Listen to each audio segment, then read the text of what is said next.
Assalamualaikum warahmatullahi wabarakatuh. Bismillahirrahmanirrahim. Alhamdulillahi rabbil alamin. Asyhadu an la ilaha illallah wahdah la syarikalah al-malikul haqqul mubin. Wa asyhadu anna habibana Muhammadan abduhu wa rasuluh al-mab'uts wa rahmatan lil alamin. Allahumma sholli wa sallim wa barik ala Muhammadin wa alihi wa ashabihi ajma'in. Pemirsa Abi TV yang saya hormati rahimakumullah, kembali kita bertemu di acara Cahaya Al-Quran. Kali ini kita akan teruskan pembahasan kita di ayat berikutnya, Siratal ladzina an'amta alaihim ghairil maghdubi alaihim waladdallin.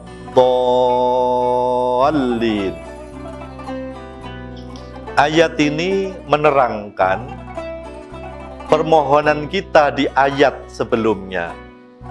Ihdinas siratal mustaqim. Tunjukkan kepada kami jalan yang lurus. Pantas jikalau kemudian kita bertanya, jalan lurus itu jalan yang bagaimana?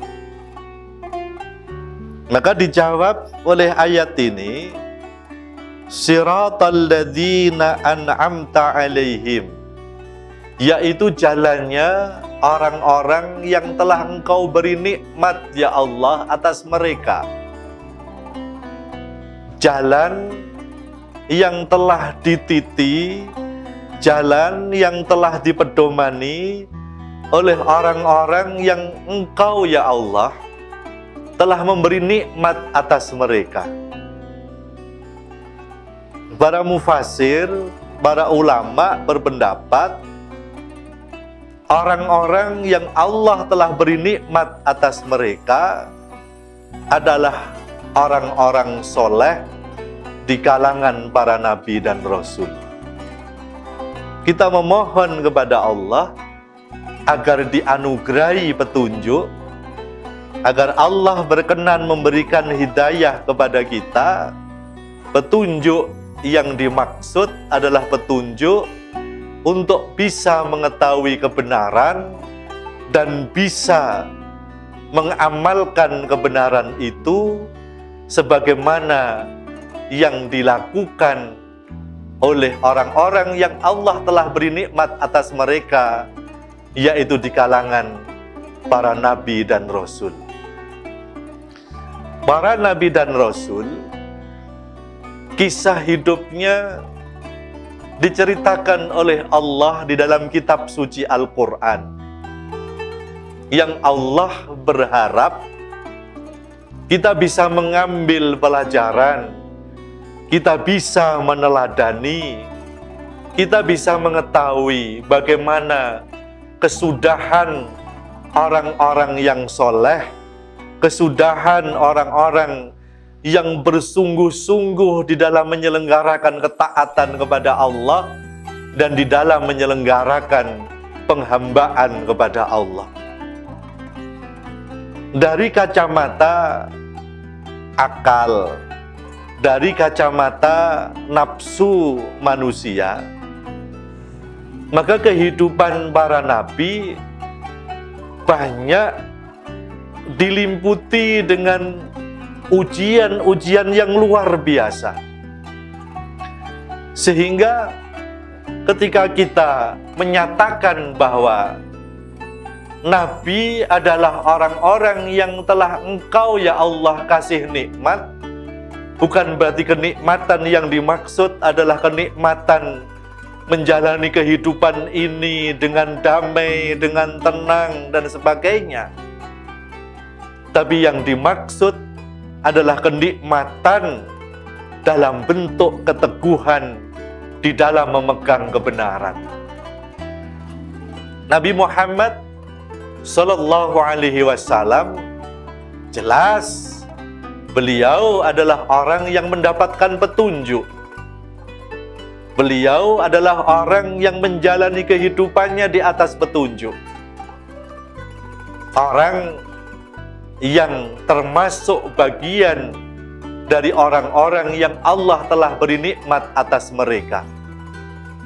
Tapi Rasul Shallallahu Alaihi Wasallam menjalani kehidupannya dalam takaran nafsu manusia, bukan menjalaninya dengan manis dan penuh dengan kenikmatan. Beliau lahir sudah tidak bisa bertemu dengan bapak kandungnya. Usia 6 tahun, beliau sudah ditinggal oleh ibunya. Dia diasuh oleh kakeknya sampai 8 tahun. Tapi kakek yang menyayangi beliau pun sudah meninggal ketika beliau masih kanak-kanak. Diasuh oleh pamannya.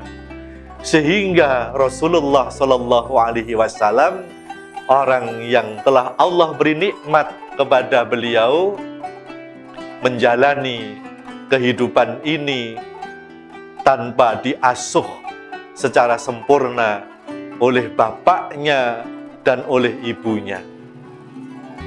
Rasulullah Shallallahu Alaihi Wasallam mempunyai beberapa anak, tapi anaknya yang laki-laki semuanya meninggal. Anak-anaknya yang perempuan semuanya meninggal kecuali Fatimah radhiyallahu ta'ala anha. Beliau banyak ditinggalkan oleh orang-orang terdekatnya, sehingga dikisahkan ketika beliau ditinggal mati oleh putranya yang bernama Ibrahim, beliau juga menangis.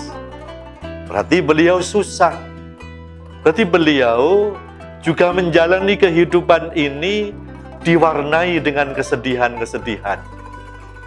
Beliau dimusuhi oleh orang-orang di sekitarnya, sehingga hasil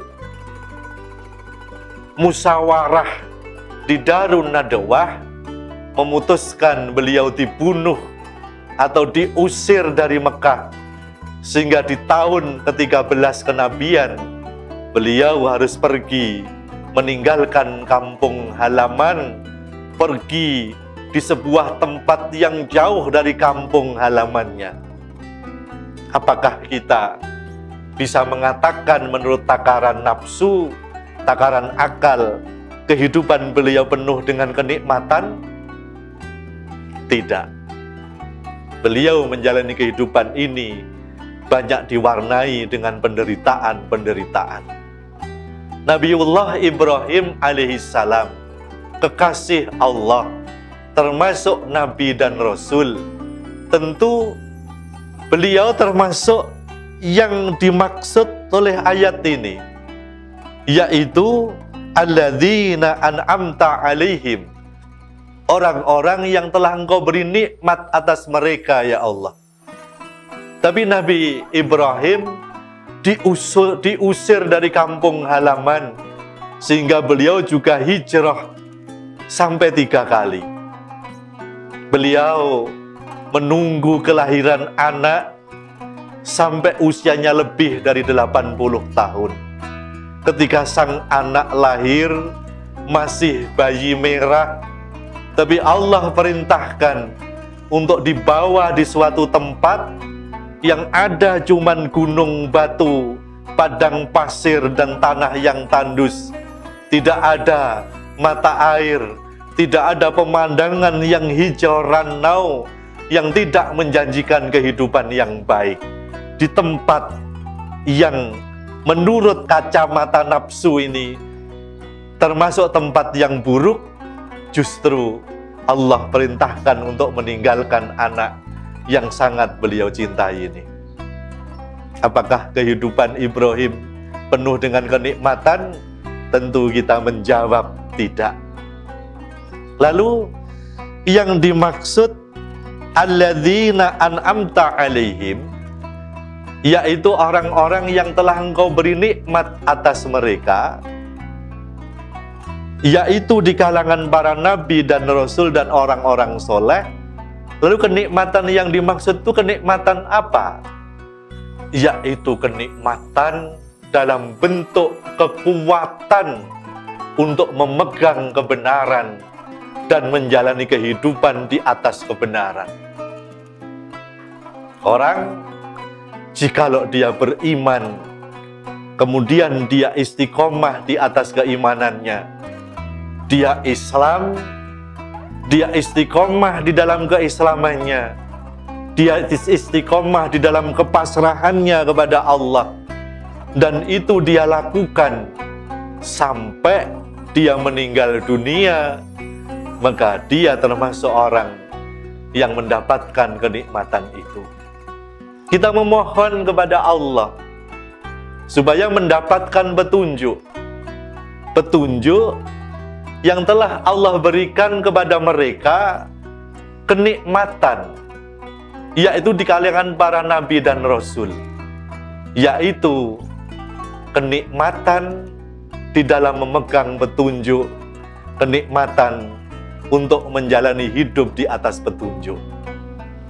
Jikalau kita oleh Allah ditakdirkan menjalani kehidupan ini dengan penuh penderitaan, maka jikalau Allah anugerahkan kesabaran, maka kesabaran itu adalah nikmat. Nabi Ayub alaihi salam adalah nabi yang sampai belasan tahun dia menjalani sakit sehingga seluruh tubuhnya sebagian besar membusuk. Dia diisolirkan di sebuah tempat oleh orang-orang di sekitarnya. Istrinya banyak di antara mereka yang meminta diceraikan.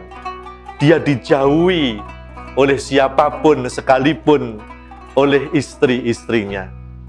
Musibah ini didahului dengan habisnya harta benda beliau dan matinya anak-anak beliau. Tapi ketika beliau dianugerahi dengan kesabaran, dia tidak pernah berprasangka buruk kepada Allah, maka kesabaran ini adalah nikmat yang Allah berikan. Sebaliknya, Nabi Sulaiman alaihi salam adalah nabi yang dianugerahi Allah kekayaan yang melimpah ruah, kekuasaan yang besar, yang kekuasaan ini tidak pernah Allah berikan kepada orang-orang sebelum beliau dan orang-orang setelah beliau. Tapi beliau mensikapi kondisi ini dengan syukur. Bahkan ungkapan beliau yang Allah abadikan di dalam Al-Quran, hadza min fadli Rabbi, ini adalah karunia Tuhanku. Untuk apa karunia itu? Sulaiman nyatakan, liyabluwani a'askuru am akfur, untuk mengujiku apakah saya ini orang yang bersyukur ataukah orang yang kufur. Kenikmatan yang besar, harta yang melimpah ruah, kekuasaan yang tinggi, ketundukan makhluk sampai jin-jin termasuk ifrit pun tunduk kepada beliau, beliau sikapi dengan syukur. Maka syukur adalah kenikmatan. Pemirsa Abi TV yang saya hormati rahimakumullah, maka kita memohon kepada Allah agar dianugerahi petunjuk, yaitu petunjuk yang telah Allah berikan kepada orang-orang yang Allah telah beri nikmat atas mereka, yaitu para nabi, para rasul, dan orang-orang soleh di antara hamba-hamba Allah. Mudah-mudahan kita termasuk orang yang mendapatkan petunjuk dari Allah. Terima kasih. Sekaligus minta maaf jika ada kekurangan. Wassalamualaikum warahmatullahi wabarakatuh.